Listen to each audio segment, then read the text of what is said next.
Gabriel, vous voilà président de fédération depuis le mois de mai. Pourrions-nous recueillir vos premières impressions? Alors, ce sont des impressions positives, confiantes, parce que nous avons une confiance dans celui qui nous a appelés, par la grâce de Dieu. Je vois que nous sommes bénis, le Seigneur est présent dans nos travaux, dans nos discussions, dans nos visites également. Et par sa grâce, nous essayons d'avancer. D'une manière très pragmatique, comment se passe votre prise de fonction?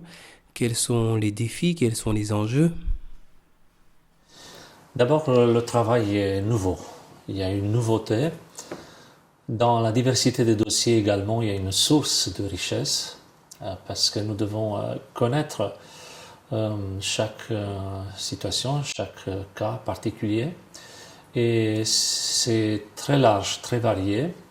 Ça part des simples questions courantes et ça va jusqu'à des dossiers beaucoup plus importants, comme par exemple les chapelles, les bâtiments. Au-delà de tous ces défis, il est question de la confiance, de créer de la confiance, de donner de la confiance et aussi de constater que le Seigneur nous bénit, qu'il est toujours à nos côtés.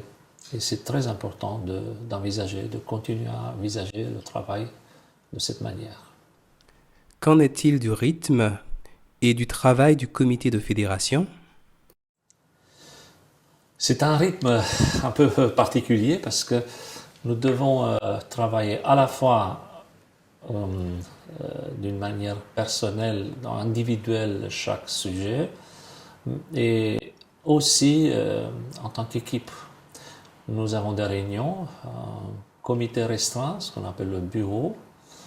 Et nous nous réunissons 2 fois par mois, voire 3 fois par mois, les mardis à la fédération.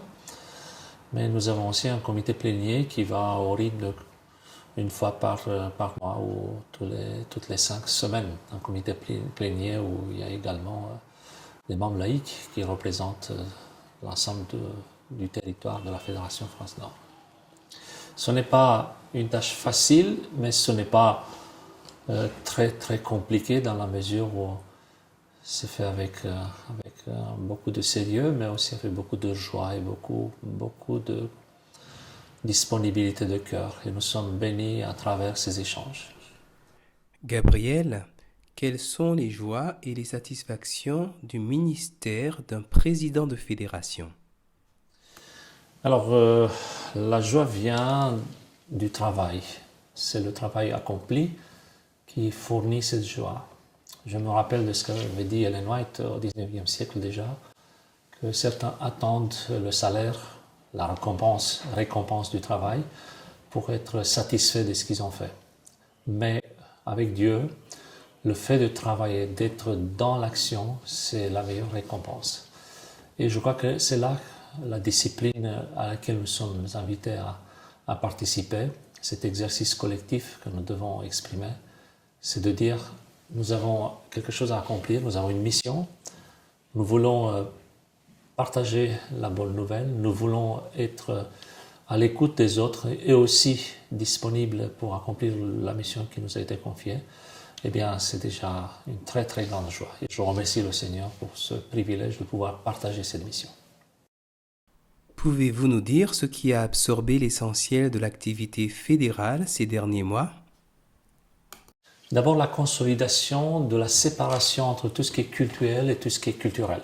Comme vous le savez, nous sommes une église unie, une église qui est grande, qui a une mission, qui a une responsabilité aussi, beaucoup de privilèges, mais aussi des responsabilités.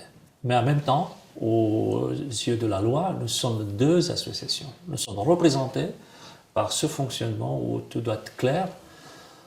Une séparation entre ce qui est culturel et ce qui est cultuel.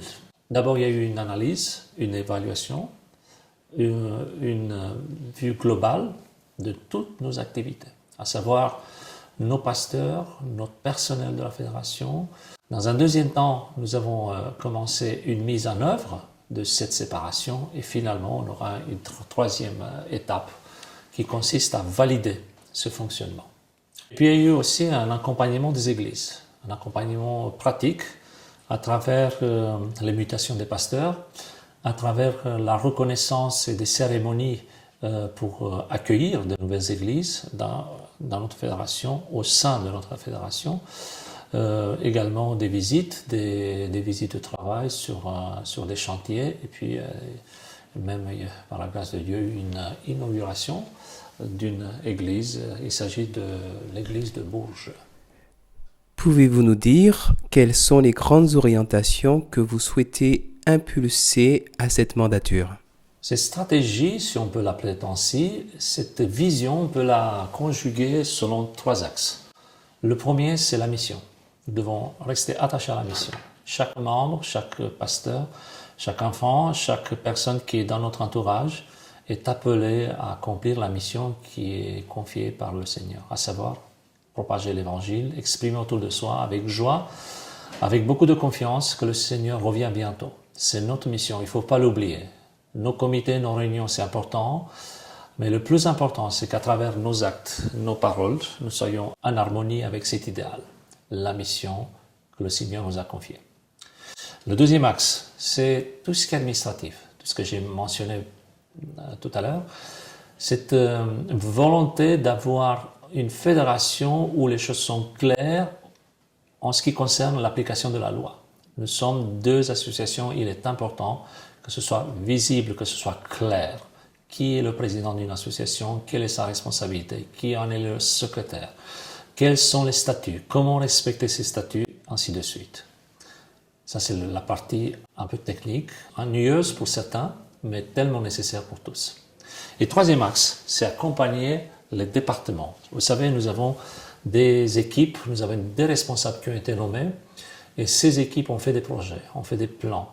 Chaque département, chaque responsable et ensemble, chaque pôle et là encore une fois ensemble, chaque réunion de notre fédération a comme objectif de présenter des projets, de présenter une mission, une vision. Il y aura des visites, comme c'est toujours le cas, dans nos églises, des responsables ou de telle ou telle équipe. Il faut soutenir ces engagements, il faut consolider ce travail et donner à chacun d'entre eux l'envie d'aller plus loin. Ils sont au service, mais en même temps, ils sont là pour écouter, pour apprendre, pour prendre la mesure de vos besoins, des projets de l'Église locale. Par la grâce de Dieu, nous devons avancer et faire en sorte que ces programmes puissent s'appliquer. Voilà la fin de notre interview. Avez-vous un dernier mot à dire à nos églises, à nos membres d'église? Nous souhaitons que chacun d'entre nous soit impliqué dans la mission. D'ailleurs, nous comptons sur votre soutien physique, matériel, concret, sur votre soutien spirituel. Nous avons besoin d'un climat de confiance positif, dans la joie du service. Soyons solidaires avec les plans, les projets de cette équipe, de cette fédération. Essayons de faire en sorte que chacun se sente à sa place. Soutenons le ministère auquel le Seigneur nous a appelés.